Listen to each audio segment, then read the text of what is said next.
Well, hey everybody, welcome back to the channel. Today we're taking a look at the very first steam locomotive coming out of Scale Trains and a subsidiary line that's Fox Valley Models. For those of you who don't know, Scale Trains acquired Fox Valley Models a while back, and they've decided to put most, I'm guessing all of the MTH line under Fox Valley Models, but definitely this Class J 484 steam locomotive. This is a Norfolk and Western number 611, the modern excursion version. And they have several different road numbers available of the Class J. This being the Spirit of Roanoke is what the 611 is currently paint schemed in. So it has Spirit of Roanoke under the cab. And then we have 5 of the passenger cars. Again, a release from Fox Valley Models that is from the MTH tooling that was acquired by Scale Trains, just like the Class J. So with that said, let's get into the boxes of all this and see what you get in this Fox Valley Models release.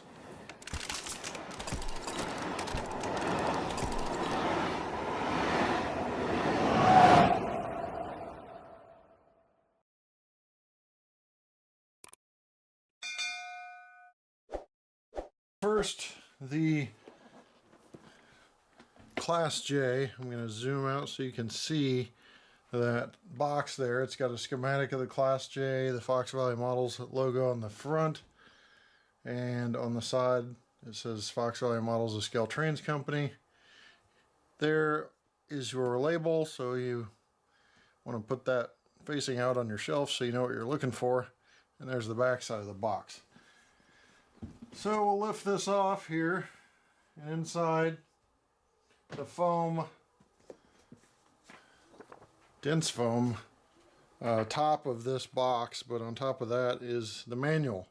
Similar to Scale Trains manuals, this is 15 pages of information, including sounds, configuration variables, functions, sound slot volume chart, cleaning, lubrication, etc. So it also explains how to handle, store, and disassemble the model. I know a lot of people want me to disassemble models. It's just not in the cards right now. I don't have the time to do so.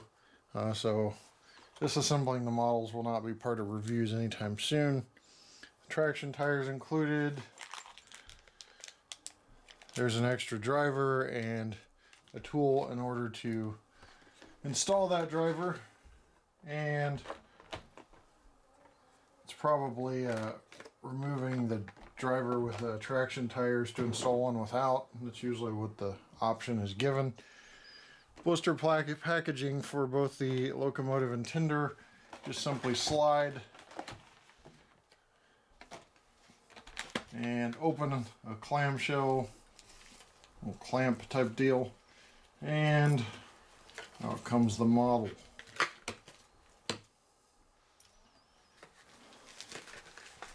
So there's the steam engine, and the tender's right behind it. I always unbox these first time for you guys, and that's what I'm doing now. Right now, first impressions, I'm liking the finish, the fit and finish of the model, because a lot of times you have a glossy version or a matte version. Looks like they've struck a really nice balance in between the two to where you can get that mixture of those two appearances. But let's take a closer look and look at all the details of the model. Here is the locomotive on the front. You have the smoke box doors behind the jacketing.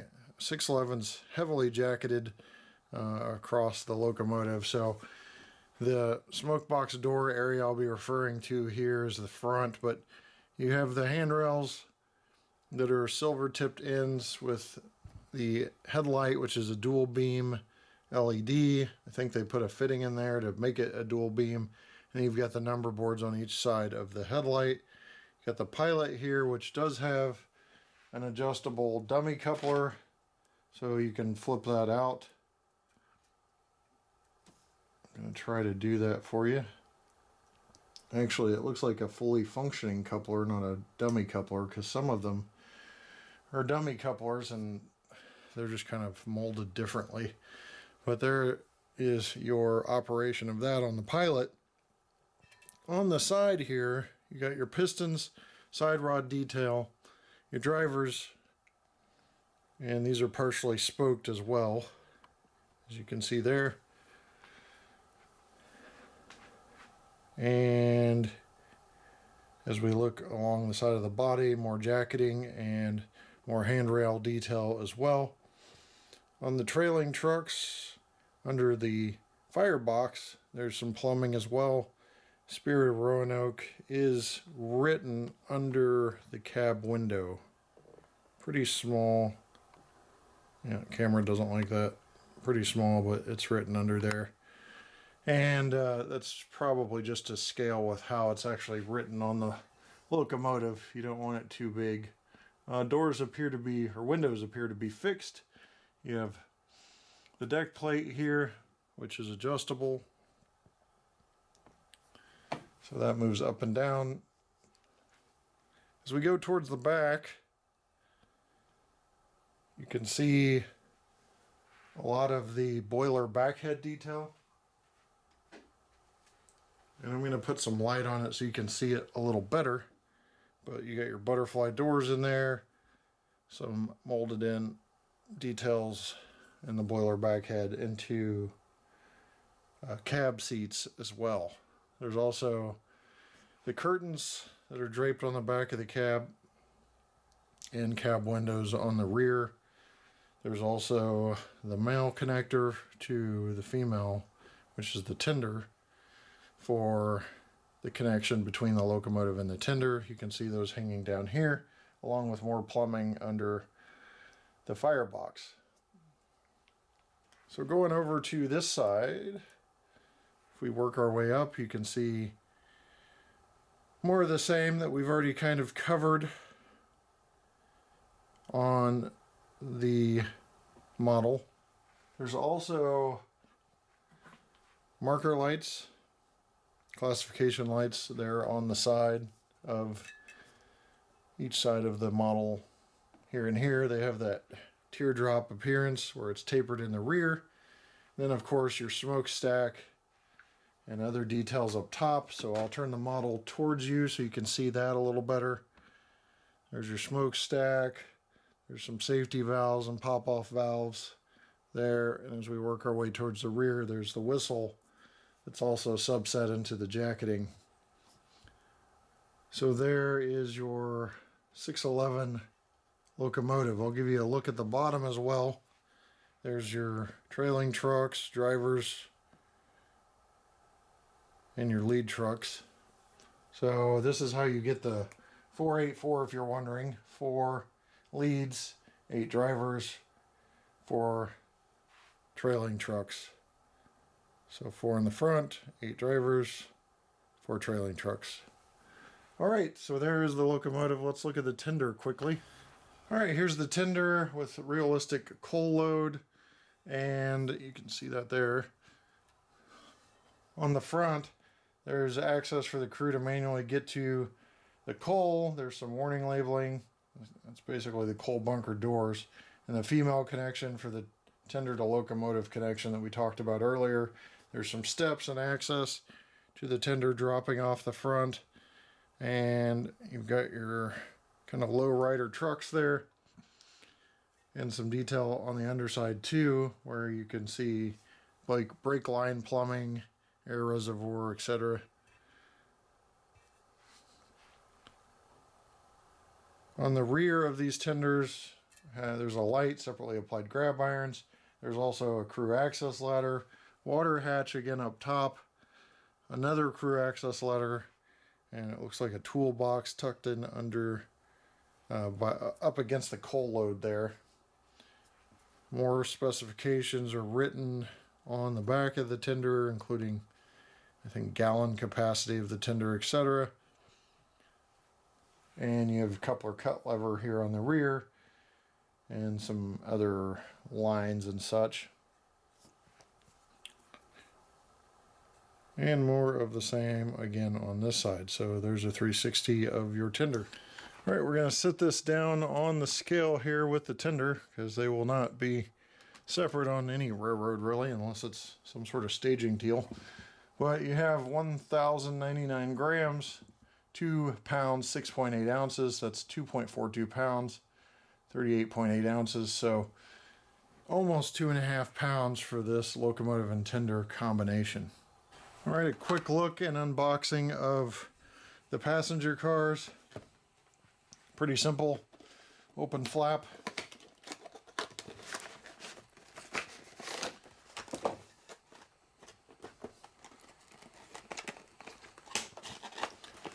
Looks like we got some tape going on here. You may hear the locomotive in the background. We'll go over the sounds of that in a moment. But there is the passenger car. I pulled out the observation car because that was probably the most interesting one. And here's a product manual as well. And exploded parts diagram. A little hard to get it all in the frame here, but there is your manual for and information for the passenger cars. All right, I'm going to apply track power, but that will not start up the locomotive. Starting up the locomotive, that is going to be F8.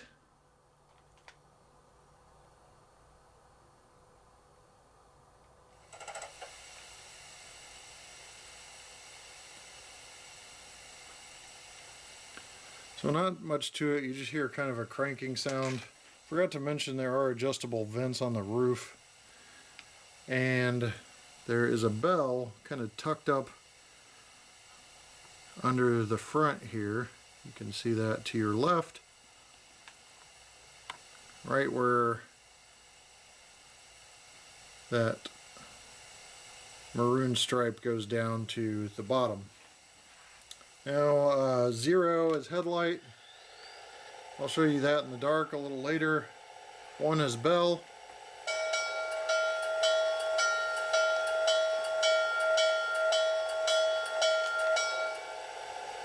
ESU sounds really good on that bell. That's going to be one significant difference from its predecessor. Tooling is different electronics. 2 is whistle.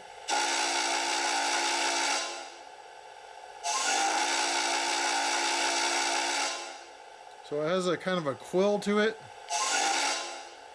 So you can really hear that air kind of starting to rush through the whistle. F3 smoke generator.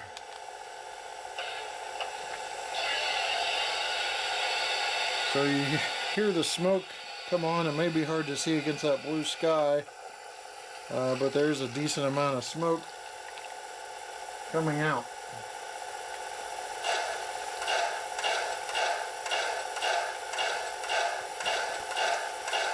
So that's 3. You don't want to run that too long. They put just enough in there for a little while, so I'll go ahead and turn that off after we move it to make sure it has puffing smoke.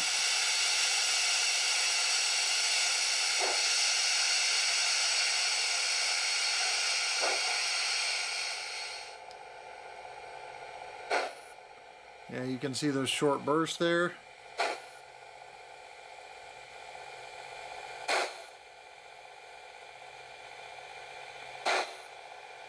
I have to say, it's got pretty realistic looking smoke. It's not like billowing out real thick or anything. So I'm going to go ahead and turn that off. Alright, we're going to show the smoke a little better behind this dark background. So turn that on. You can see that streaming out. And we're going to move this so you can see it puffing.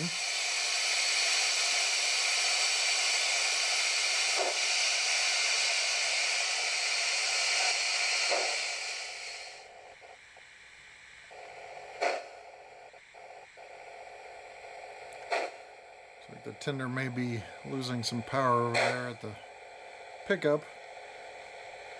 But there you see the puffing smoke. Pretty nice feature, pretty realistic in my opinion. It'd be cool if they came up with black smoke, but I'm sure that would end up all over something on the layout. Class lights is F5. See the class lights turn on.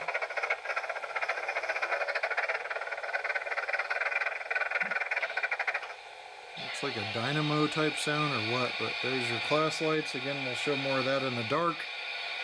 F7, water refill.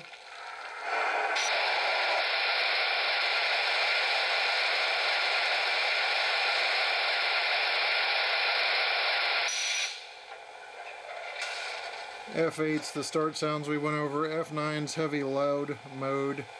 F10's independent brake. 11 grade crossing. We'll do that real quick.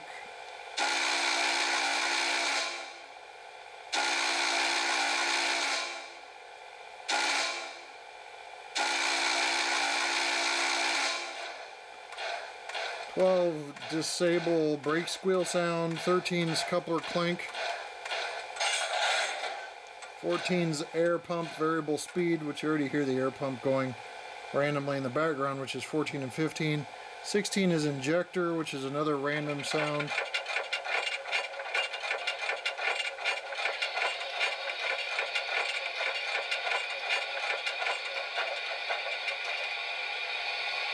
That second sound is the injector. I just turned it off. 17's automatic brake set and release off. 18's ash dump. Which there's the sound you heard earlier. 19's blowdown.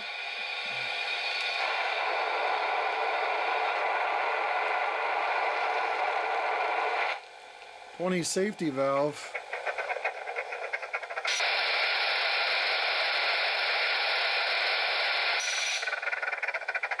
21's curve squeal, which is probably going to have to be under motion. 22 is rod clink off. 23's oil headlight, which is no dynamo generator. 24 stoker, we'll do that real quick.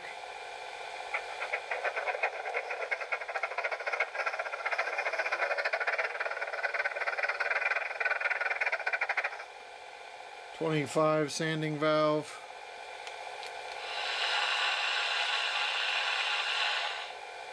26, 7, and 8 are empty, and 29 is sound fader.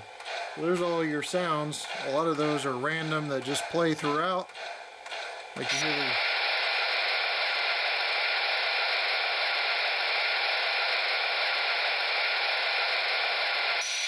like you just heard the safety valve go off. So those are going to play throughout unless you specifically turn them off through the functions. We're going to go ahead and move this at slow speeds so you can see the slow speed control. Got it lifting up off the tracks right now.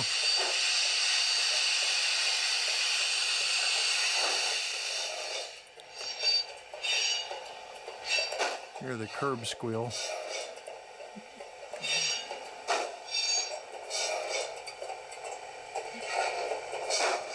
At a funny angle, and I think it was just the switch was picking a little bit, so there's one speed step moving pretty slow.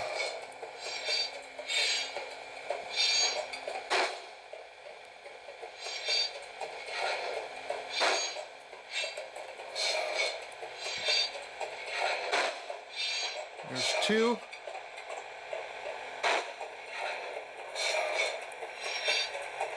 3,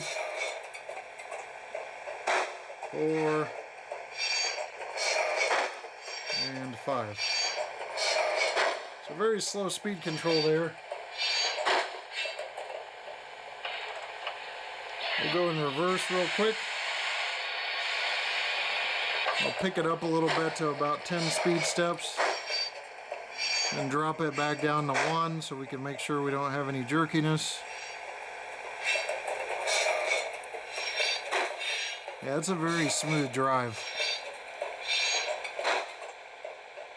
I mean, all you have to do is look at those side rods to tell they're not jerking at all, really.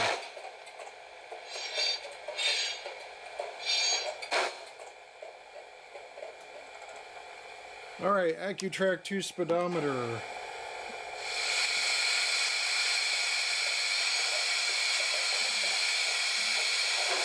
I typically do this with the slow speed control, so I apologize for not combining those two earlier. This is going to measure what this is running at one speed step at.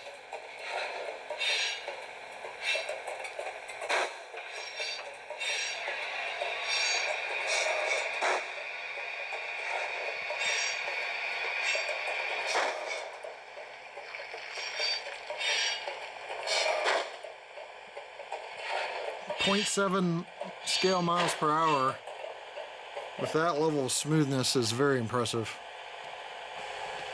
Alright, we've got the lights off and we're going to check the headlight. You can see the classification lights there. So the headlight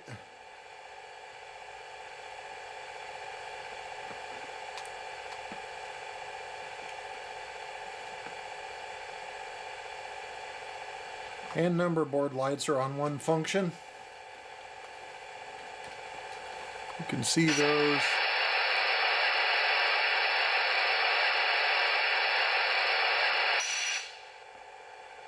You can see those there. The other classification light is hidden just a little behind. The classification lights do operate in white and green, so turning them off, they'll dim out and come back on, they're green.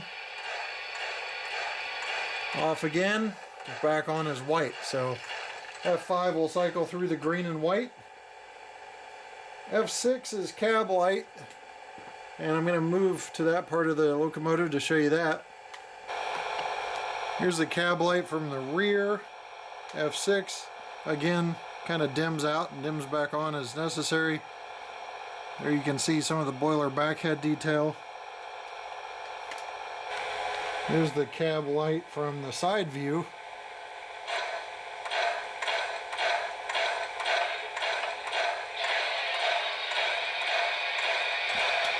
The only other real light feature on this is the rear light on the rear of the tender.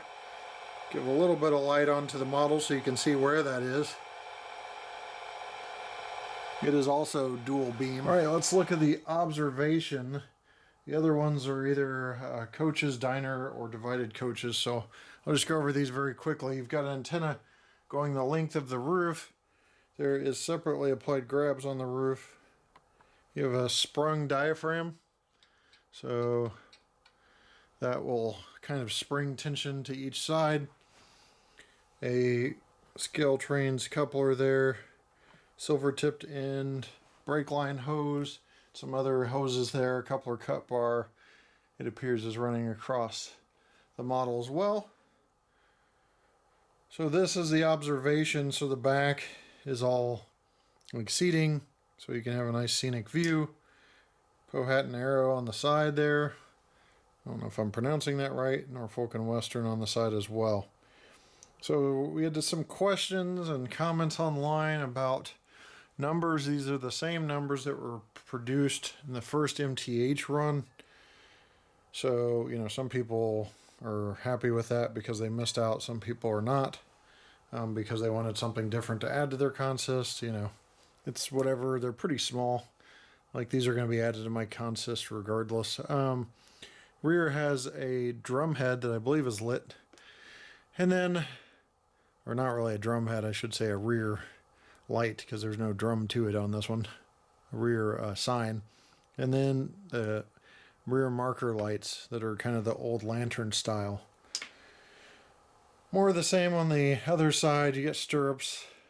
These came off pretty easy of the previous model release, but these seem more robust. It's another difference. Grab iron down there on this lower part here, or some sort of separately applied detail. And more of the same on this side, except for grab iron up here. I'll show you a bottom look at these.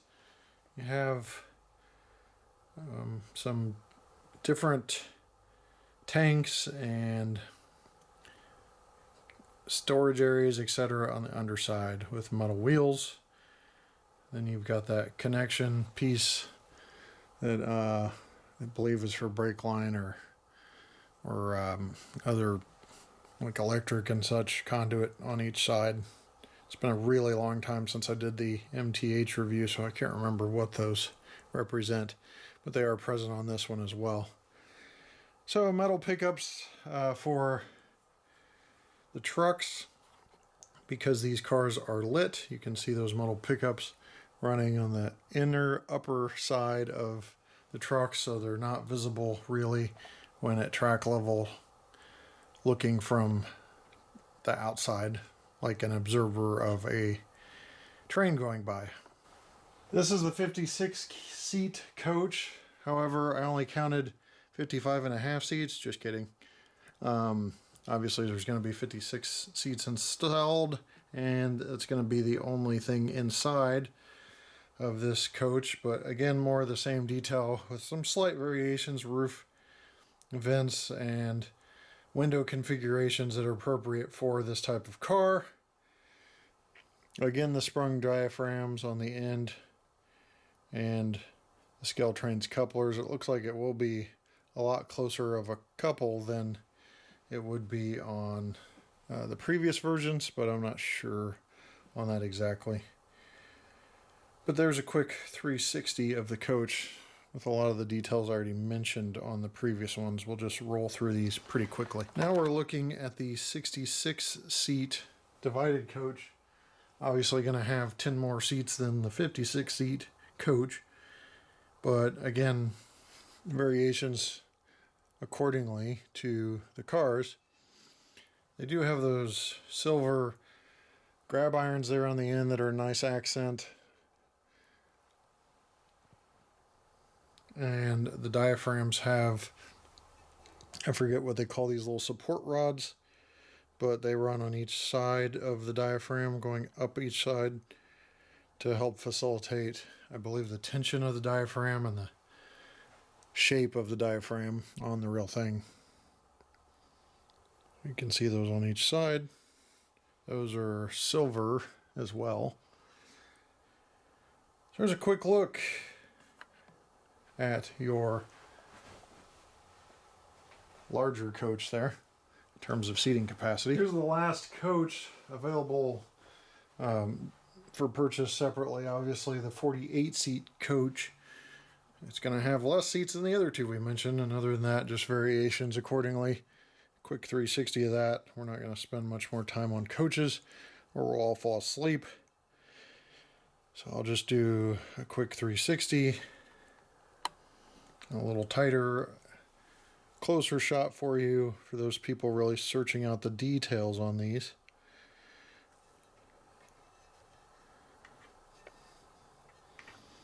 I let the camera speak for me a lot of the times, both in lack of knowledge and lack of time. Now here's the diner car. It's quite different. It's a D1 diner, and it has these vents on the roof there that are going to be exhausting everything out of that kitchen, which is in the back here. These also have really nice interiors. I'll try to show you that more in the dark when we look at the lighting on these, but you can see the tabletops of all the dining cars in there, their seating and such. Obviously a different window configuration entirely, and you do have different configuration on the ends as well. The little vestibule area is different, and then the underbody. So differences you can see from one of the coaches here. The configurations with the bottom of the car are different and more appropriate for the diner, which may need water tanks, etc., that are different than the coaches. So I'd say the bottom configuration of the cars is at least different, probably accurate, and different. but I don't have readily available photography of the bottom of these cars. Now for a free rolling test. These cars move very, very well. They're not going to drag at all or have consist problems. There's no body wobble on these passenger cars either. Now, these cars are 11 3/4 inches long, so the NMRA says they should weigh 1 ounce plus half an ounce for each additional or each inch of car length. So should be 5.5 plus an ounce at least, and that's what we're sitting at. So they're exactly at NMRA weight requirements, which means they should track well. They shouldn't have any issues picking switches, etc., and derailing on those switches. So good on the NMRA compliance on these. And off camera, coupler height was pretty much on all of them with the exception of one that was a little low. And the NMRA wheel sets were also in gauge, so they were correct also. People ask about gaps in between cars, and this is about the gap you're going to have. That one's sitting on a little bit of a corner, so I'll show you one more that's dead straight. There's a gap on a dead straight, and you're going to, change it out to short shank couplers if you want to make that closer, but keep in mind they need some area in between them on a lot of railroads because the curves, you're going to need really wide curves, 42, 46 plus if you want those butt up against each other. All right, we are now sitting in the dark here. You can see that nice warm white glow, which is going to be accurate for these type of cars anyway. They didn't have LEDs in them. Going on these cars, you can see the windows in the background of my home and the little man cave here, but wanted you to see these glow. I'm going to do a flicker test as well, which means just rolling around some dirty track and seeing what happens with that. So flicker test. So we're going to go in switches and dirty track, and those lights are staying lit, so there must be some capacitance to them for sure, because there's no flicker, which is nice.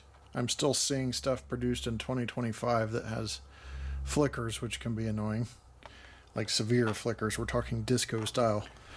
Here's a look at the rear lights. One marker light on the rear of the observation is significantly brighter than the other at an angle, but as you angle back, they're about the same. I'll try to give you a dead-on shot from the rear, but you see the lit Powhatan arrow sign on the back. So there is your observation lit. There's a dead look from the back, which is more evenly lit. If you're seeing a slight brightness difference, that's usually at the angle, but dead behind seems pretty evenly lit. Well, that's going to wrap up our look at the Fox Valley models. HO scale, Class J steam locomotive, a 484 wheel configuration steam locomotive, and the 5 passenger cars. There are more passenger car numbers and variants available, but we looked at those as well. Overall impressions of this model are, does it have all the bells and whistles, pun intended, of like the top notch steam engines in the market? No, but some of that stuff people consider gimmicky, like the smoking whistles and such. I personally like them. It would have been nice to see, but at the same time, the price doesn't reflect the top notch, all features steam models either. The road numbers, I think they should consider releasing other road numbers that MTH hasn't released in the future to kind of maximize profitability, in my opinion, but by no means do I ever desire to run a business of my own, so that's their call. But I think more people would want to add to their sets that way, so there's a little bit of questions about that as well. But overall, very solid product. I love the finish. I love the smoke and how it was done. ESU sounds always top notch in the industry, in my opinion, and the smooth operation of this steam engine is very impressive, and that is at the top end of what I see, because steam engines tend to be more jerky than diesels in a lot of cases, and that was not the case here. So with that said, I'm going to leave you guys with a run by, and we'll see you next time right here on the channel. Take care.